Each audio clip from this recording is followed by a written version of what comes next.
નમસ્કાર વિદ્યાર્થી મિત્રો, આપણે જોડણીમાં ભણતા હતા. આગળ જોડાક્ષરની વાત કરીએ. જોડણીની તો મૂળ શબ્દમાં જોડાક્ષર પહેલાંના ઈ અને ઉ રસ્વ હોય છે. એક નિયમ એ છે જોડાક્ષરનો કે મૂળ શબ્દમાં જોડાક્ષર જોડે શબ્દ નહીં પણ જોડાક્ષર પહેલાંના ઈ અને ઉ રસ્વ હોય છે. જેમ કે સ્ત્રી.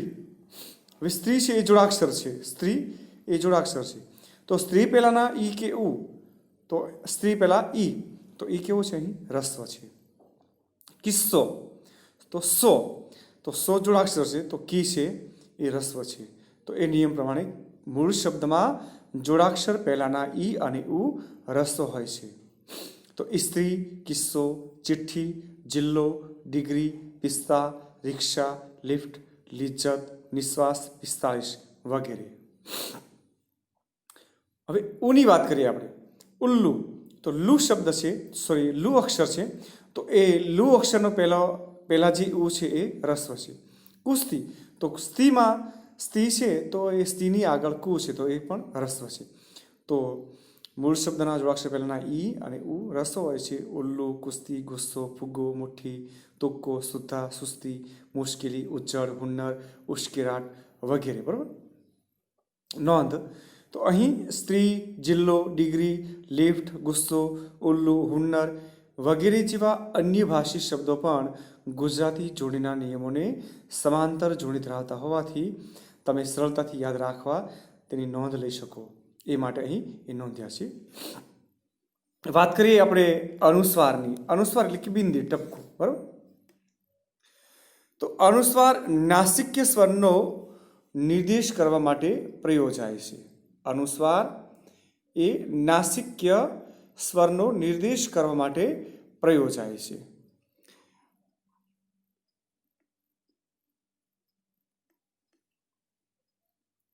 અને અનુનાસિક વ્યંજન અંગ, યંગ, હણ, ન અને મની જગ્યાએ પણ પ્રયોજાય છે. અંગ, યંગ, હણ, ન અને મની જગ્યાએ પણ પ્રયોજાય છે.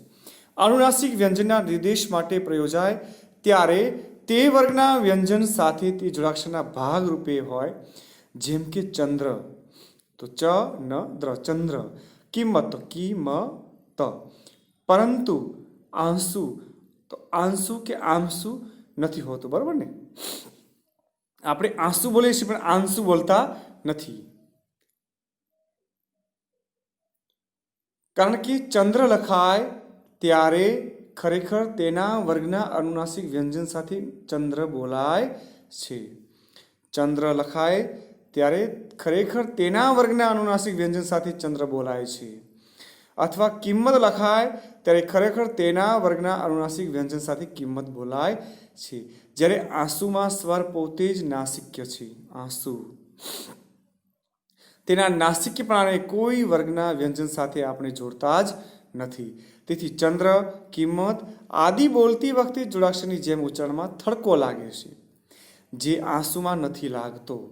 ચંદ્ર, કિંમત આદિ અનુનાસિક વ્યંજન સૂચક અનુસ્વાર તીવ્ર કહેવાય છે. જ્યારે આંસુ, ભીત આદિમાં ઉચ્ચારાતું અનુસ્વાર કોમળ હોય છે. ચંદ્ર, કિંમત તો એ તીવ્ર બોલાય છે. જ્યારે આંસુ કે ભીત આપણે ભીંત બોલતા નથી, આંસુને આપણે આંસુ બોલતા નથી, એમાં તીવ્ર ઉચ્ચારણ નથી થતું. બરાબર.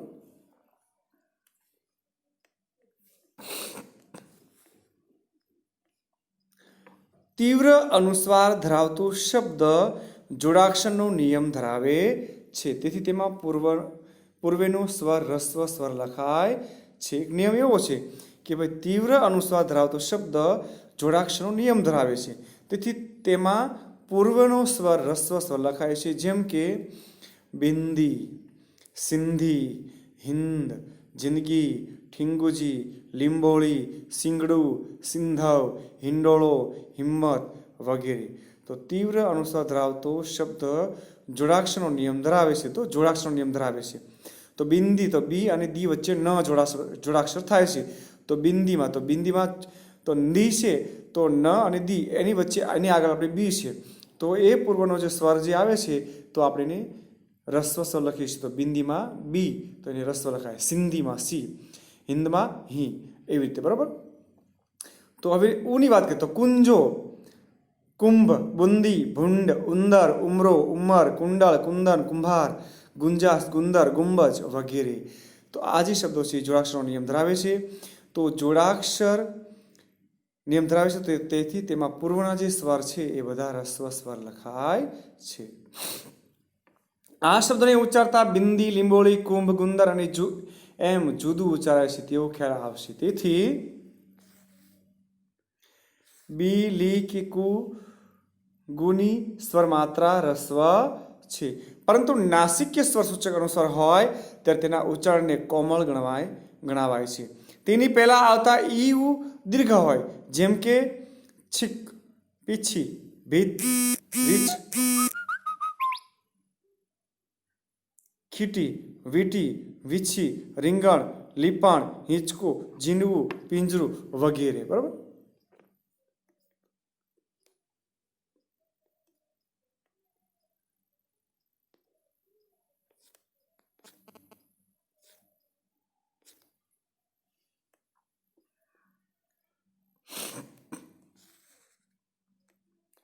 તો નાસિક્ય સ્વરસૂચક અનુસ્વાર હોય ત્યારે તેના ઉચ્ચારણને કોમળ ગણાવાય છે. તેની પહેલા આવતા ઈ ઉ દીર્ઘ હોય છે.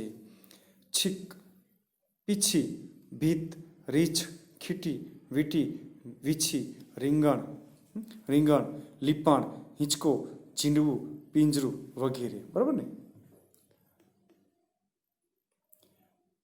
પહેલા આપણે જોયા તો કેવા જોયા? તીવ્ર અનુસ્વાર વાળા, જે ફોર્સ સાથે ફેલાય. ગુંડો, ગુંજો, તો એમાં તીવ્ર. પરંતુ અહીં નાસિક્ય સ્વરસૂચક અનુસ્વાર હોય. નાસિક્ય નાકના સ્વરસૂચક, નાક દ્વારા. છીક આપણે છીંક ન બોલીએ, પીછને પીંછી ન બોલીએ, ભીતને આપણે ભીંત ન બોલીએ, રીંછને આપણે રીંછ બોલતા નથી, ખીંટીને ખીંટી બોલતા નથી, મેં વીંટી પહેરી છે એમ બોલતા નથી, પણ વીંટી પહેરી છે એમ બોલીએ. બરાબર ને.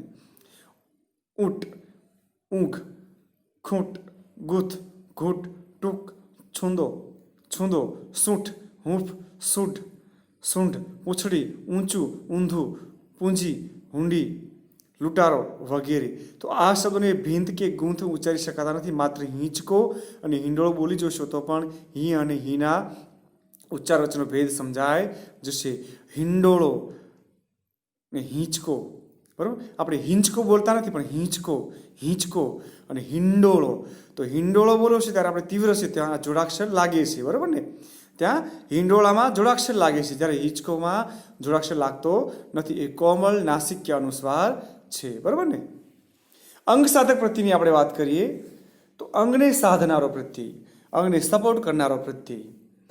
તો તમે અગાઉ અંગ સાધક પ્રત્યય વિશે ભણી ગયા છો. અંગ સાધક પ્રત્યયની જોડણી યાદ રાખવાથી તેની સાથે જોડાઈને બનતા શબ્દોની જોડણી સરળતાથી યાદ રહી શકશે.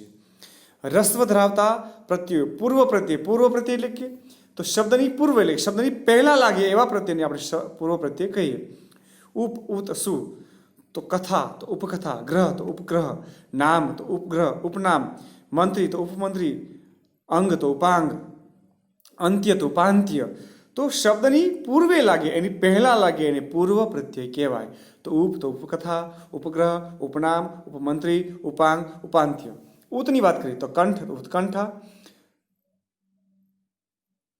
અયમ તો ઉદ્યમ, લેખ તો ઉલ્લેખ, અયન તો ઉડ્ડયન. બરાબર. તો ઉતની તો ઉત છે એ પૂર્વ પ્રત્યય છે. પુત્ર તો સુપુત્ર, કુપુત્ર તો સુ કે કુ એ પૂર્વ પ્રત્યય છે. દૃઢ તો સુદૃઢ, દીર્ઘ તો સુદીર્ઘ, પાત્ર તો સુપાત્ર, મેળ તો સુમેળ, ગંધ તો સુગંધ, રુચિ તો સુરુચિ, શીલ તો સુશીલ. બરાબર. વિચાર તો કુવિચાર, સંસ્કાર તો કુસંસ્કાર, છંદ તો કુછંદ, સંપ તો કુસંપ, દ્રષ્ટિ તો કુદૃષ્ટિ, પાત્ર તો કુપાત્ર. બરાબર. તો આ થયા પૂર્વ પ્રત્યયો. અનુકૂળની વાત કરીએ તો કુળ તો અનુકૂળ, કરણ તો અનુકરણ, ભૂતિ તો અનુભૂતિ, મતિ તો અનુમતિ. બરાબર. પછીનો અર્થ અનુજ, અનુચર, અનુસ્નાતક, અનુક્રમ એ બધો પછીનો અર્થ સમજાવે છે. કે અનુજ તો પાછળ જન્મેલો, અનુચર તો પાછળથી આવેલો, અનુસ્નાતક તો પાછળથી જ કરવામાં આવેલું સ્નાતક, અનુક્રમ તો એ પછીનો ક્રમ, અન્ન તો પ્રત્યય અનુત્તર. બરાબર. તો ઉત્તર તો અનુત્તર, અનુચિત, અનુપમ. બરાબર. દુર્જન, દુર્ગમ, દુષ્કાળ, દુરાચાર, દુષ્પ્રાય. તો આ બધા પૂર્વ પ્રત્યય છે. એવી રીતે નિહિ, નિસ અને નિર. તો નિહિ શબ્દ તો નિહિ, નિસત્વ, નિશસ્ત્ર, નિશુલ્ક, નિસહાય, નિસંકોચ, નિસંતાન, નિશ તો ચેતન તો નિશ્ચેતન, ચલ તો નિશ્ચલ, કામ તો નિષ્કામ, ફળ તો નિષ્ફળ, એવી રીતે નિષ્કંટક, નિષ્કર્મ, નિષ્ક્રિય અને નિષ્પક્ષ.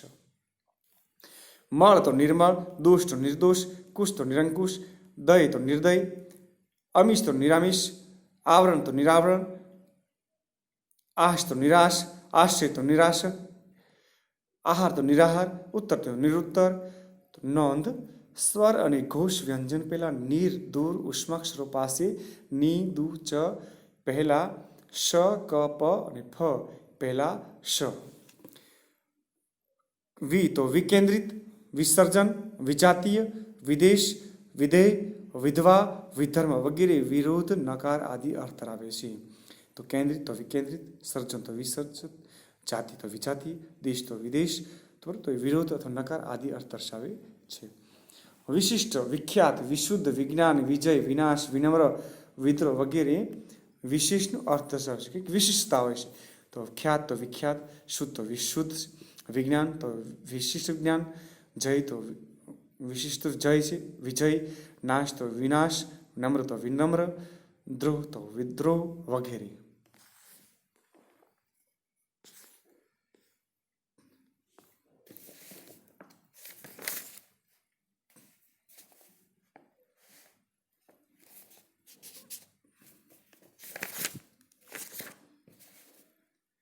પરી તો ચારે તરફનું પરિપૂર્ણ, પરિક્રમા, ક્રમા તો પરિક્રમા, ગ્રહ તો પરિગ્રહ, જન તો પરિજન, આમ તો પરિણામ, પરિણીત, પરિભાષા, પરિણામ. બરાબર. પરિવર્તન, પરિવેશ, પરિતાપ, પરિપત્ર, પરિપાટી, પરિપૂર્ણ, પરિબળ, પરિસર, પરિશ્રમ. પ્રતિ તો પ્રતિકૃતિ, પ્રતિહિંસા, પ્રતિસાદ, પ્રતિલિપિ, પ્રતિબિંબ, પ્રતિસ્પર્ધા, પ્રતિકૂળ, પ્રતિદિન. સંધિને કારણે પરીક્ષા, પ્રતીક્ષા. બરાબર ને. અધિ તો ઉપર, અધિકારી, અધિનિયમ, અધિપતિ. અભિ તો અભિના સંદર્ભમાં તો અભિનવ, અભિમાન તો નવ તો અભિનવ, માન તો અભિમાન, રુચિ તો અભિરુચિ, જ્ઞાન તો અભિજ્ઞાન, પ્રેત તો અભિપ્રેત. પરિની વાત કરીએ તો પરિમિતિ, પરિણીત. પુરસ્ત તો પુરોહિત, પુરોગામી, પુરાતત્વ. બિન જરૂરી તો બિનજરૂરી, અનુભવી તો બિન અનુભવી, બિનશરતી તો શરત તો બિનશરતી, ચૂક તો બિનચૂક, આવડત તો બિન આવડત, ઉપજાવ તો બિન ઉપજાવ, જવાબદાર તો બિન જવાબદાર. તો આ અધિ, અભિ, પરી, પુરસ, બિન આ બધા પૂર્વ પ્રત્યયો છે. એ બધા શબ્દની પૂર્વે લાગ્યા છે, શબ્દની પહેલા લાગ્યા છે. એટલે ઉપ, ઉત, સુ, કુ, અનુ આ બધા શબ્દની પહેલા લાગે છે, એટલે એને પૂર્વ પ્રત્યય કહેવાય છે. તો પૂર્વ પ્રત્યય તો કે જે પ્રત્યય એ શબ્દની પહેલા લાગે અને અર્થ સૂચવતા હોય ત્યારે એને પૂર્વ પ્રત્યય કહેવાય છે. પર પ્રત્યયની વાત કરીએ, પર એટલે કે શબ્દની પાછળ લાગેલા હોય. ઇક આ પ્રત્યય લાગે ત્યારે સામાન્ય રીતે પૂર્વ સ્વર્ગ દીર્ઘ થાય છે. અ, આ, ઈ, એ, ઐ, ઉ, ઓ અને ઔ.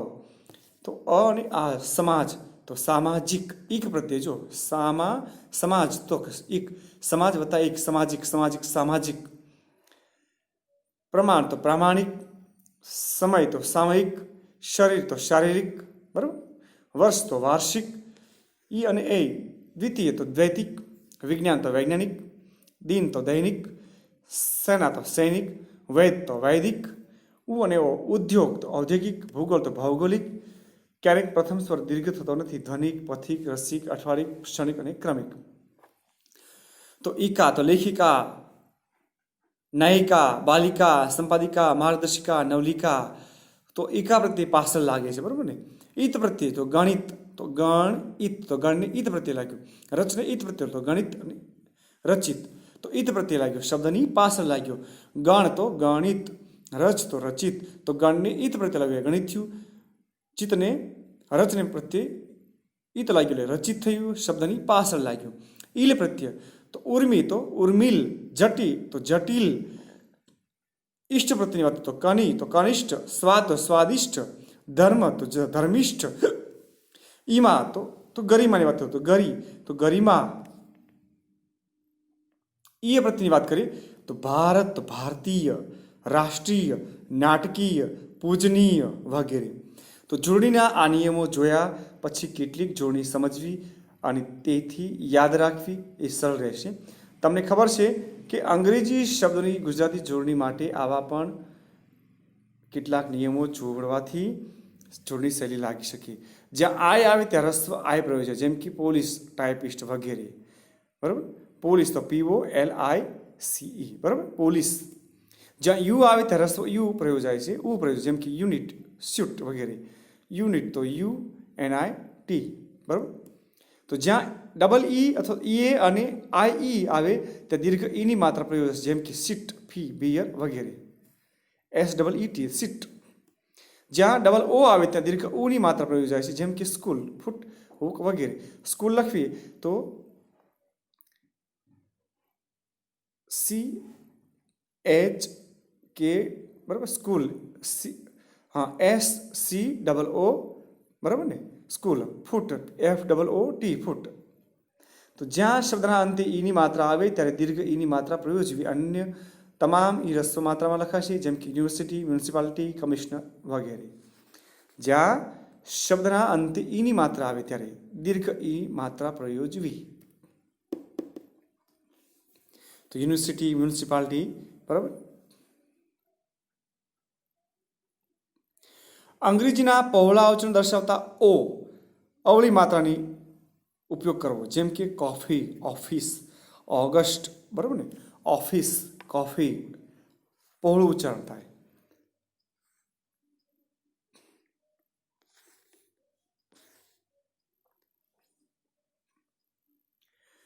હવે રસ્વ, દીર્ઘ, ઈ, ઉ કે અનુસ્વાર સંદર્ભે કેટલાક નિયમો જોયા, પણ ઘણી વખત લખતી વખતે બેદરકારીમાં, ઉતાવળમાં કે ઉચિત શબ્દ ખ્યાલ ન હોવાને કારણે કોષમાં હોય તેવી પરંતુ સંદર્ભને યોગ્ય ન હોય તેવી જોડણી લખાઈ જાય છે.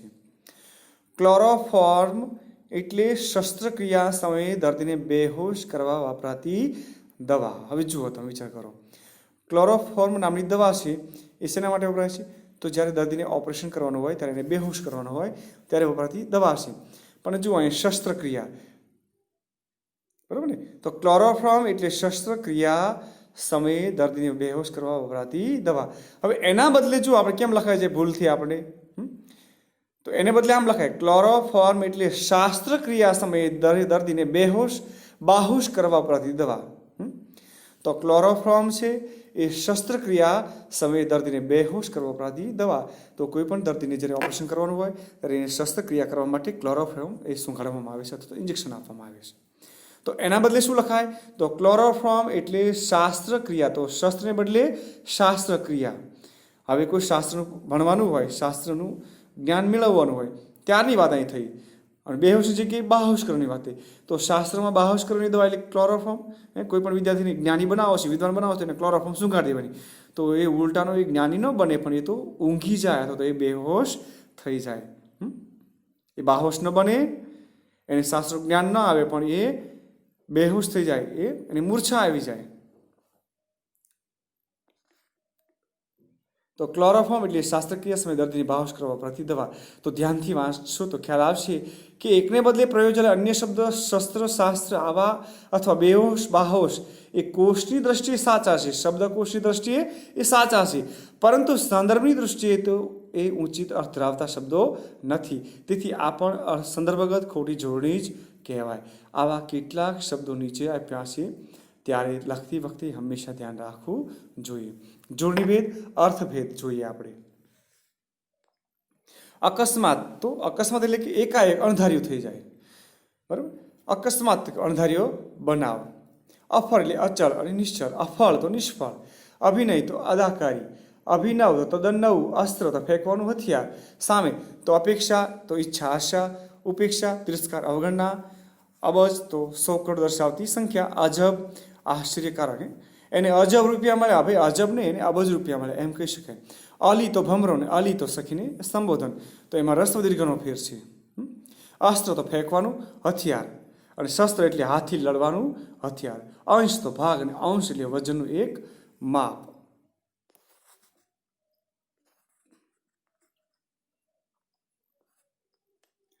આકરું તો કઠણ. આકડું તો જટ ગુસ્સે થનાર. આજ તો આજે ને આજ તો આજ એટલે નિપાત છે, ભાઈ આજ એટલે આજે, અને આજ તો એક વ્યક્તિ નિર્દેશ થયો કે આજ હતો એમ ભાર દીધો. આર તો કાજી, અને આળ તો આરોપ. એને એની ઉપર આર થઈ, આર નહીં પણ આળ થઈ. આરસ તો સંગીમરમર, આળસ તો સુસ્તી. ઇનામ તો બક્ષિસ, ઈમાન તો પ્રમાણિકતા, ઉદાર તો પેટ, ઉંદર તો એક પ્રાણી, ઉપહાર તો ભેટ, ઉપહાર તો નાસ્તો, ઉજવવું તો મોટા થવું, ઉછળવું તો મોટા થવું, ઉછળવું તો કૂદવું. કઠોર તો કઠણ કે નિર્દય. કઠોળ તો એક પ્રકારનું અનાજ, કમળ તો કેળ, કમળ તો એક ફૂલ. કડું તો એક પ્રકારની કડવી ઔષધિ, કડું કરિયાતું જેને કહે. અને કડું તો હાથનું ઘરેણું, કૂંચી તો મહોલ્લો અને કૂંચી તો મહોલ્લો અને કૂંચી તો ચાવી. કેશ તો વાળ, કેસ તો મુકદ્દમો, ખાદ્ય તો ખોટ, ખાદ્ય તો ખવાય એવું અને ખાંદ તો ખભો. કોષ તો ભંડાર અને કોષ લે ગાવ 1.5 માઇલ. ગુણ તો મૂળ લક્ષણ કે કાયદો અને ગુણ તો થેલો અથવા 4 મણ જેટલું વજન. તો આ નિયમોને સમજવાની કોશિશ કરવાથી, લખતી વખતે ધ્યાન રાખવાથી જોડણી ભૂલો ઓછી થશે. પણ ભાષા અને જોડણી પર પ્રભુત્વ મેળવવા સતત વાંચવું અને સતત લખવું એ જ ઉત્તમ ઉપાય છે. એટલે જોડણી પર પ્રભુત્વ મેળવવા માટે સતત વાંચવું, શબ્દોનું દર્શન કરવું, અક્ષરનું દર્શન કરવું, એનું સાચું ઉચ્ચારણ કરવું, વાંચવું અને લખવું એ જ ઉત્તમ ઉપાય છે. તમે જો પાઠ ધ્યાનથી વાંચ્યું હશે, તમે ક્યાંક તમને આશ્ચર્ય થયું હશે, જેમ કે સામાન્ય રીતે કિંમત લખ્યું વાંચ્યું હશે, પણ અહીં નિયમો વાંચતી વખતે 3 અક્ષરના નિયમો વખતે કિંમત જોડી વાંચી, તમને થશે કે આમાંની કઈ જોડણી સાચી હોઈ શકે. હા, તેની વૈકલ્પિક જોડણી કહે છે. તો આવી જોડણીને વૈકલ્પિક જોડણી કહે છે. સાર્થ જોડણી કોષ અનુસાર ગુજરાતી ભાષામાં કોઈ એક શબ્દની 2, 3 કે 4 વૈકલ્પિક જોડણી જોવા મળે છે. તમારા પરિચય માટે કેટલીક વૈકલ્પિક જોડણી નીચે મુજબ છે. ચઢાઈ અને ચઢાઈ, તો બંને સાચી. વિગત અને વિગત એ રસ્વ દીર્ઘ પ્રમાણે એ બંને પણ સાચી. નિશ્વાસ નિશ્વાસ એ પણ સાચી. દરમિયાન અને દરમિયાન, સુતાર અને સુથાર, વિનંતી વિનંતી અને વિનંતી, બરાબર. રાષ્ટ્રીય, સૂચિ, હંમેશા અને હંમેશા. નોંધ, અનુસ્વાર સંદર્ભે કવિ સુંદરમ રચિત અનુસ્વાર અષ્ટક મેળવીને એ વાંચી લેજો. તો વિદ્યાર્થી મિત્રો, નેક્સ્ટ લેક્ચરમાં આપણે સંધિ વિશે જોશું. અસ્તુ. જય હિન્દ, જય ભારત.